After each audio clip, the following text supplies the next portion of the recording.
A música interpretada por artistas de Vilagarcía encheu o Salón de Plenos do Concello neste 25 de novembro. Foi no acto para conmemorar o Día Internacional da Eliminación da Violencia contra a Muller, no que dúas membros do Consello Local da Muller deron lectura ao manifesto. Os concellos e deputacións galegas somos conscientes da urxencia de erradicar unha violencia que, polo feito de ser mulleres, continúa a ser estrutural na nosa sociedade. Reafirmamos o noso compromiso firme e irrenunciable para poñer fin á violencia contra as mulleres. Vilagarcía de Arousa manifesta a súa máis rotunda condena ante todas as formas de violencia contra as mulleres.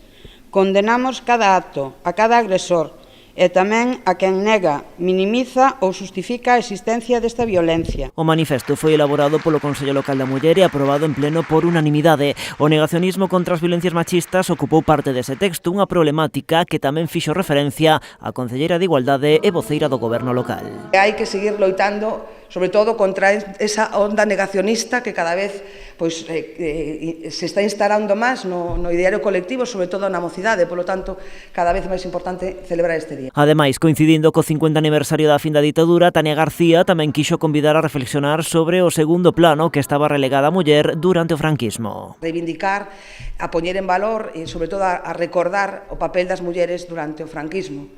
Sabemos, por iso digo que é importante recordar, fai 50 anos as mulleres non tenemos capacidade para decidir sobre nós mesmas, non podíamos sacar un pasaporte, non podíamos abrir unha conta bancaria, sin o acordo, o apoio, neste caso, dos seus homes e os seus maridos. Ademais do acto institucional esta mañá no Concello, á tarde en Vilagarcía tivo lugar unha manifestación contra as violencias machistas convocada polo colectivo feminista O Soño de Lilith.